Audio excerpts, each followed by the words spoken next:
So Jill, this year you decided that you were going to spend a little bit of your summer taking on a project. Tell us a little bit about the class that you signed up for, what you were hoping to get out of it.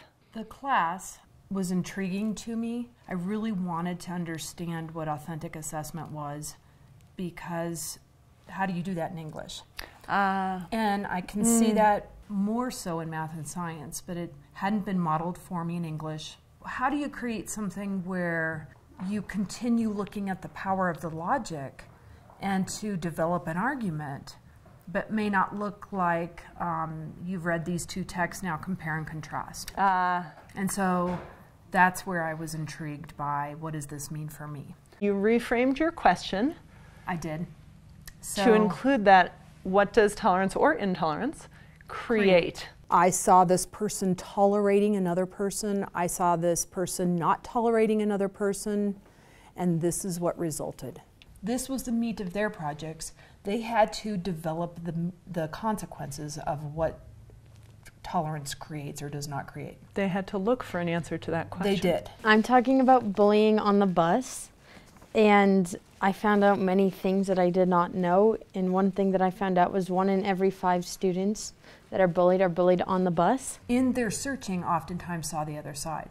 They'd stumble upon it and weren't really ready to, but what they found was once I start realizing the consequences of that, that's when the project would take shape. I thought it was going to be much higher because it just seems like you see it a lot more on the bus than you actually do in school, but I soon realized that I was wrong. When Sabrina, she was doing hers on smoking, and she built a website, and she started seeing people actually pledging not to smoke, and that was countering maybe years of frustration that her, with her own experience. Right.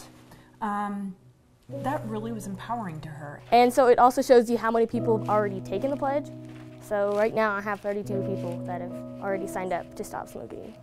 I'm going to go take the pledge. Please do.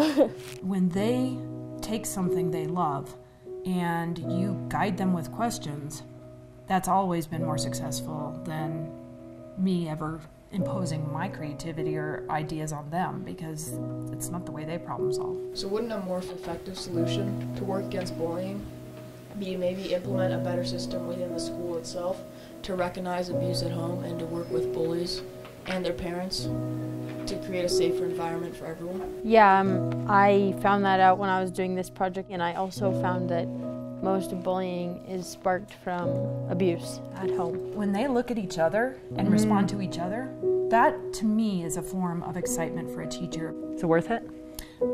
Completely, yeah. Why? Well, it invigorated me as an educator, and it's just been fun. I feel like a new teacher again when everything I do is brand new and fun, and when they take something they love and make it work, and then when I see them talking with each other, then I know that they're still thinking about it, and that is right where I want them. It hasn't been bell to bell for your class.